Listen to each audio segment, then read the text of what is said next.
And this is another very bright mix, very flowy and a real showstopper that I photographed last year at Brooklyn Botanic Garden. It was right at the entrance of the Rose Garden.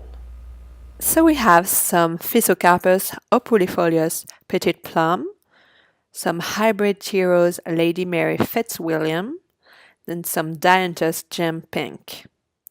I'll give you the numbers of plants you'll need to recreate that same effect in your garden. So I'm working on a 12 by 12 feet plot, and the smaller squares are 18 inches by 18 inches.